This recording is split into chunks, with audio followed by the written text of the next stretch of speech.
Welcome to Kirik TV. నేను మీ శ్రీనివాస్ రెడ్డి. ఆవేశంలో జరిగిపోయిందంటున్నారు సమంత గారు. అసలు ఆవేశంలో ఏం జరిగింది? అయితే ఇప్పుడు దానికి ఏమీ చేయగలిగింది ఏమీ లేదని కూడా చెప్పుకొచ్చారు. ఆవేశంలో ఏం జరిగింది? ఇప్పుడు ఎందుకు చేయలేకపోతుంది? అనేది కూడా అదేంటనేది కూడా తెలుసుకునే ముందు మీరు కనుక సమంత గారి అభిమానులైతే తప్పనిసరిగా మన కిరాక్ టీవీ ఛానల్ సబ్స్క్రైబ్ చేసుకొని పక్కనే ఉన్న బెల్ బటన్ నొక్కడం మాత్రం మర్చిపోకండి. ఆమెకు సంబంధించి మరిన్ని అప్డేట్స్ కూడా మీ ముందుకు తీసుకొస్తుంది మన కిరాక్ టీవీ ఛానల్.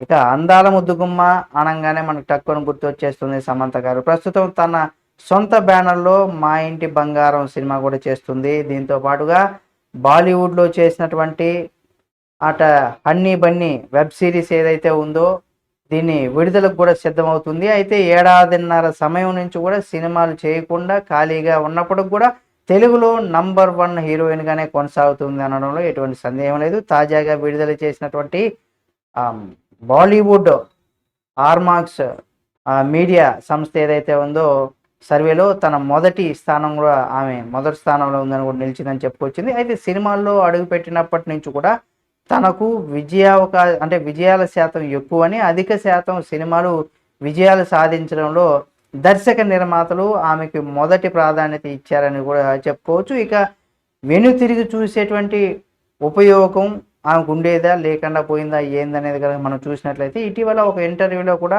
ఆమె పాల్గొన్నటువంటి సమంత గారు పాల్గొన్న తర్వాత సమంత చేసినటువంటి వ్యాఖ్యలు ఏవైతే ఉన్నాయో ప్రస్తుతం బాగా వైరల్ అవుతున్నాయి. మన జీవితంలో కొన్ని విషయాలు నేర్చుకోవాలి, మరికొన్నిటిని మార్చుకోవాలి అని కూడా ఆమె అందరిని ఉద్దేశిస్తూ భావిస్తున్నాననేసి కూడా ఆమె చెప్పుకుంటూ జీవితంలో కొన్ని సంఘటనలు ఏవైతే ఉన్నాయో అవి అటువంటి చోటు చేసుకున్నప్పుడు అయ్యి ఇలా జరగకుండా ఉంటే బాగుండేది అని మనకు అనిపిస్తూ ఉంటుందనేసి కూడా ఆమె చెప్పుకొచ్చింది. అంటే అరే ఇలా ఇలా కాకుండా ఉంటే బాగుండేదేమో, అంటే అయిపోయిన తర్వాత మనం ఆలోచిస్తే ఇలా కాకుండా ఉంటే బాగుండేదేమో అని మనకు అనిపిస్తుందనే ఒక ఉద్దేశాన్ని కూడా ఆమె చెప్పుకొచ్చారు. అవి జరగకపోయిన తర్వాత కూడా అవి జరిగిపోయిన తర్వాత కూడా మర్చిపోవాలనుకున్నా వీలు కాదనేసి ప్రస్తుతం వెనుదిరిగి చూసుకున్నప్పుడు కూడా ఎటువంటి ప్రయోజనం ఉండదనేసి కూడా వ్యాఖ్యానించారు ఆమె. అది అందరికీ తెలిసిందే. అయితే ఒకసారి ఏదైతే మనం జరగకూడదు అనుకున్నామో అది జరిగిపోయి కాలం గడిచిపోయిన తర్వాత మనం ఆలోచించినా దాని ఉపయోగం అయితే ఉండదు కాబట్టి దానికి సంబంధించి చెప్పుకోవచ్చు. అయితే జీవితంలో ఎదురయ్యేటువంటి ప్రతి కష్టాన్ని ఎదుర్కోగలగాల్సిందే అనేది కూడా ఆమె స్పష్టం చేశారు.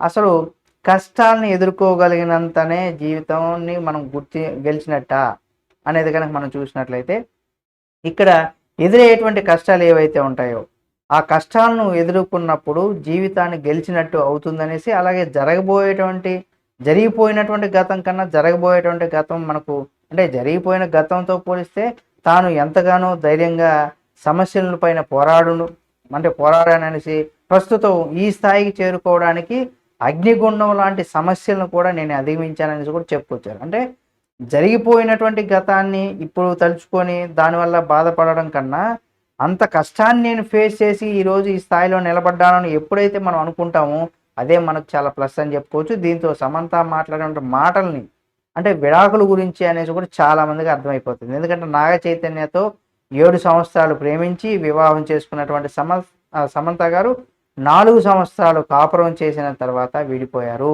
సినీ పరిశ్రమలో ఈ సంఘటన ఏదైతే ఉందో అందరికి కూడా షాకు గురి చేసింది. అన్యోన్యంగా చూడచక్కని జంటగా ఉన్నటువంటి ఈ జంట కూడా విడిపోతారనేసి కూడా ఎవ్వరు కూడా అనుకోలేదు.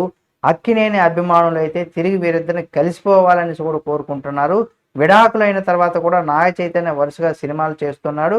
ఎక్కడ బహిరంగంగా కూడా ఈ సంఘటన గురించి కానీ ఎక్కడా కూడా వ్యాఖ్యానించలేదని కూడా చెప్పుకోవచ్చు. కాబట్టి ఏదేమైనా సరే గతం గతః దాన్ని తలుచుకుంటే ఇన్ని సమస్యలు కూడా మనం అధిగమించామనే ఒక ఉద్దేశంతో నేటిని చూసుకొని బతకాలనే ఒక ఉద్దేశాన్ని కూడా సమంత గారు చెప్పుకొచ్చారు.